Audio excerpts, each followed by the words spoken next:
love this flavor.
I am excited to talk with you about the books I have been reading recently. I'm not going to go in depth with those because I still have nice and cozy things to share with you in autumn living in New England, and I don't want this video to be too long. But if you want a video where I talk a little bit in depth about a book, I have recently uploaded a video talking about nonviolent communication by Marshall Rosenberg. Super helpful. I think that everybody should read that book. I'm gonna link it right here if you're interested to watch it. So I have these books here. The first one is by Judge Judy, Beauty Fades, Dumb is Forever, The Making of a Happy Woman. The title is amazing, isn't it? And this book is literally about that. I'm gonna talk to you about that. The other one is Economics in One Lesson, the shortest and shortest way to understand economics by Henry Hazlitt. I gotta go very brief about this because it's more specific. And the other one is, oh God, I love this book. It's about behavioral economics. I'm not gonna go much in depth because it's specific, but I definitely wanted to share with you a little bit. Predictably Irrational by Dan Ariely. Oh my God, incredible. Beauty Fades, Dumps Forever by Judge Judy, The Making of a Happy Woman. Well, I wanted to start this book by expressing my admiration for this incredible, powerful, intelligent woman, Judge Judy. She is magnetic in every ways. I love her mind so much, very much. I love that in this book she mentions a little bit about her life, and I got to learn more about herself. It was just a great read. It's very easy to read. She gives a very good guide for women to build self-esteem, make wiser choices, and embracing their inner strength. Drawing from her extensive experience as a family court judge and her television show, Judge Judy, she offers practical advice and life lessons to help women to prioritize intelligence, independence, and self-respect over superficial pursuits, over shallow beliefs. And she wrote this book for every woman out there. It doesn't matter the age. I know that today we are not in the same situation as 30 years ago, 20 years ago, going through so much obstacles for women to exceed and to do things that they always wanted to do and they are capable to do. But this book is still very strong for every woman because it reminds us for every woman not to rely on their beauty, not to rely on how aesthetically pleasing they look, because that won't last forever, while intelligence will last forever. Not only that, but also it's a good reminder that you need to rely on yourself and always make sure that you build your self-esteem, your independence, going through life in a very wise life, and avoid having terrible situations like she saw numerous times in her television show. I really would like to share a little bit more about this book, but as you can see, the title Beauty Fades, Dumps Forever, it is just saying it all. Beauty, your aesthetic, how you look outside will definitely pass, okay? She says, remember, a gorgeous model will someday become a former model. A beauty queen will eventually be an aging beauty queen. But if you've got brains, spirit, drive, and personality, you will never be a former anything. In this book, she says, if you have a talent, don't be afraid to shine. Go out there and do the things that you want to do. Don't overthink. And another very important one is sex does not give women power over men. This is just a lie invented by men because it benefits all the men. And she says, remember, ladies, your body is your temple. Don't let everybody in. Another one is denial is the river in Egypt. Women are master deniers. Many times she saw women covered in bruises or being abused, and they still have this dumb belief that a man could change. Oh, but he loves me. Oh, but he does this, but he does that. Okay, you're a victim, yes, but you're also dumb. And to empower women, she says, master the game, then play it. If you want to exceed at work, understand the rules. Study the game, study where you are, and don't be afraid. Men are always busy looking out for themselves. And many times, women are also busy looking out for men as well. The women are the trunk of the tree. Many times, women are the ones who sustain the family, who gets the family together, who hold the community behind the scenes, keeping everything in order. But as the trunk of the tree that puts all the energy to feed all the branches, it's important that women also are taken care of, are being nourished. And she says, don't wait to receive nourishment. You need to nourish yourself. And another lesson is, do not spend your life or energy making your mate change. Just making mental short list on the things that really matters, on the things that are more important. And another very important one is failure doesn't build character. She was mentioning about her life, and she had a good system growing up, and she believes that it's important to make your children shine and to let them believe they are special, because they will be. But also make sure that you live your life for yourself, because in the chapter titled Letting Go is Half the Fun, it's about not living your life for your kids all the time. She says, don't live your life through your children. If you want them to prosper, you have to let them go at full speed. And if you want to be content, you have to live your life for you. And that's why she finishes with her last beautiful chapter saying, you can be the hero of your own story, which is beautiful. And she says, even if you are married or not, if you have kids or not, if you're beautiful or plain, you decide how your story will end. You are the main character of your own story. Make wise decisions in life and have a happier life.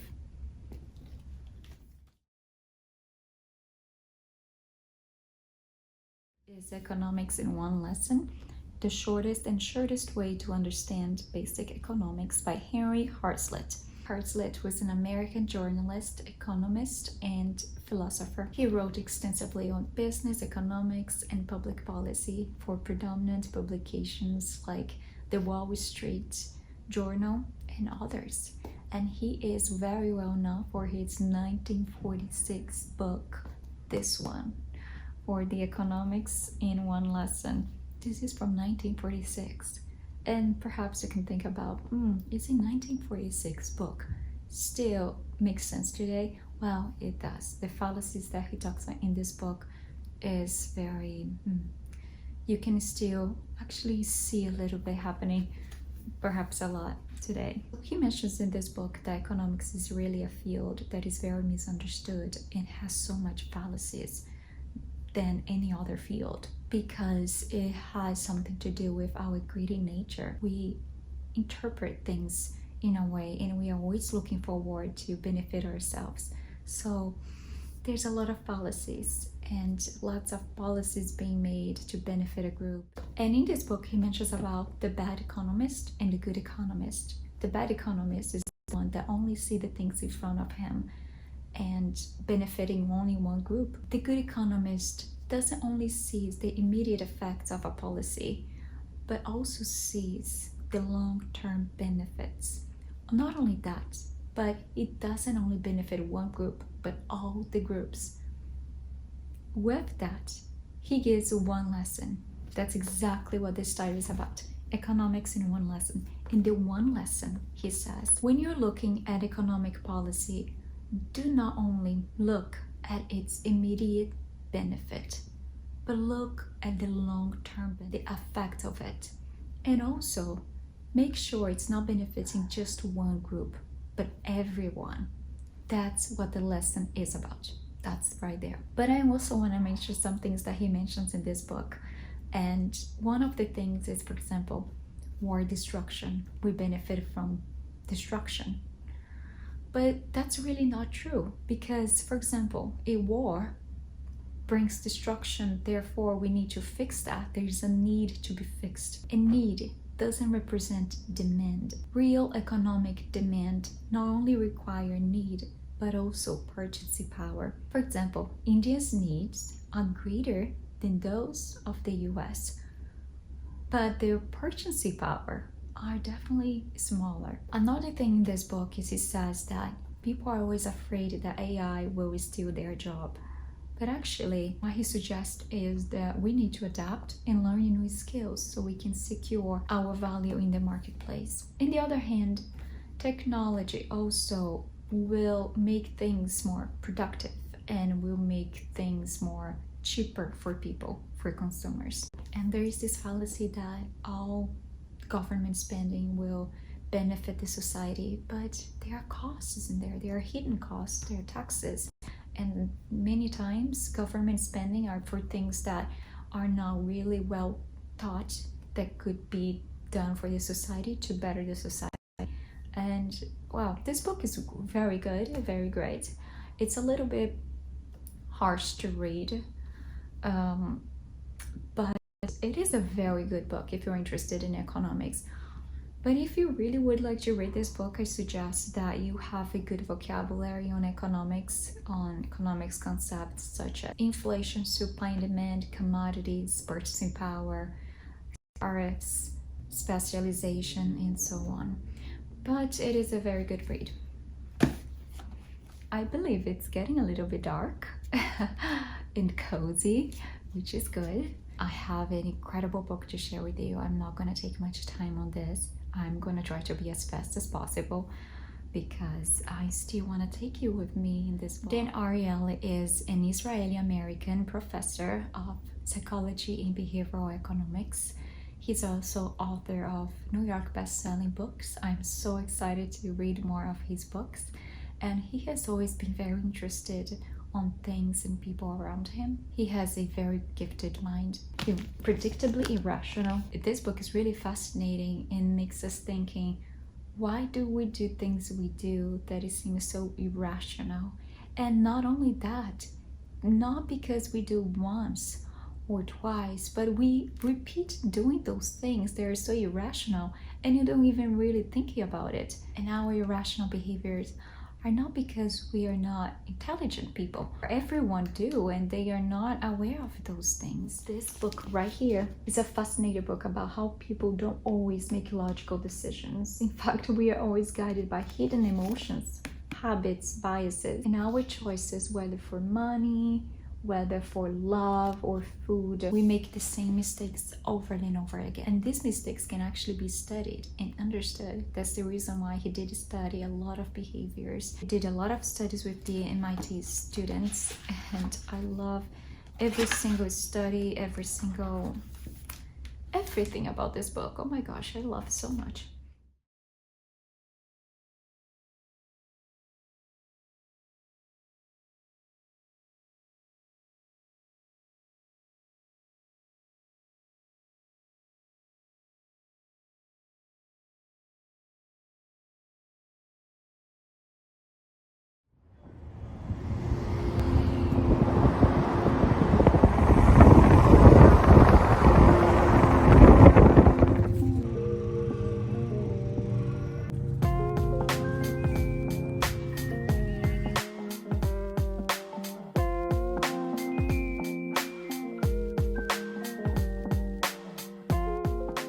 There is nothing more comforting and delicious than eating a warm apple cider donut and sipping a cozy cup of apple cider on an autumn day. It feels like a hug for my soul. Moments like these bring me so much joy, and my inner child jumps in excitement. Spending time with people we love makes everything even more special. I love seeing the animals, the diversity of things and flavors, and the honey spot is always my favorite. I truly value nature, culture, and tradition.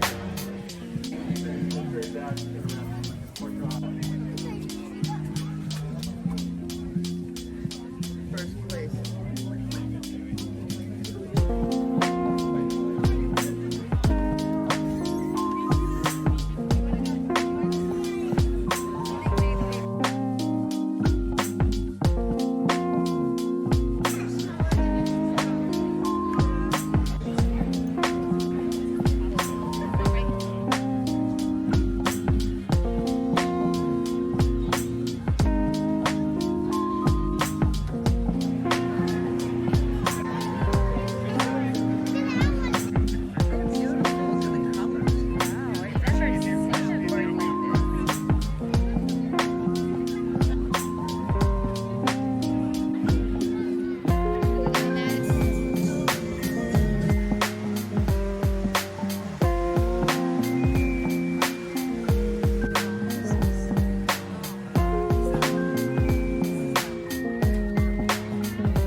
I love when the weather gets this nice, chilly, so I can go outside on a nice slow walk.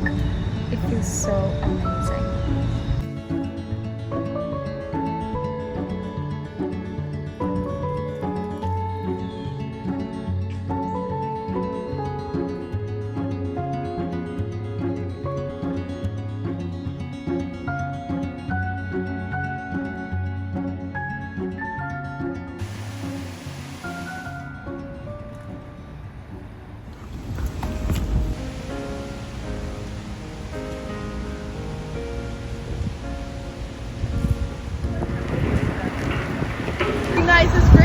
Any time by the Charles, and then I was just appreciating this scene. In fact, I'm still working on this painting. This is an oil painting on wood.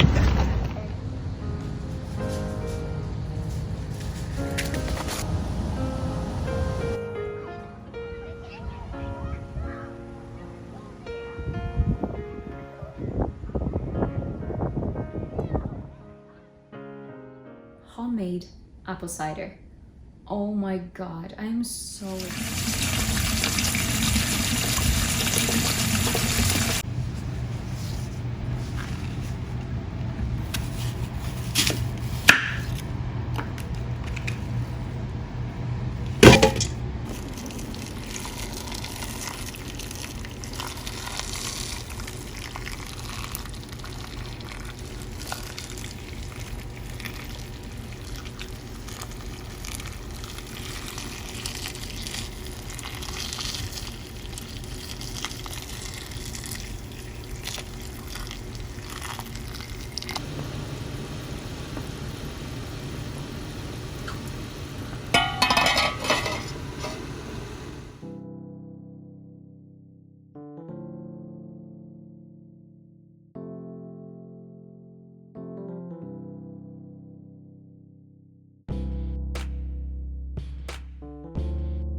I want to show you something. We are in the beginning of October.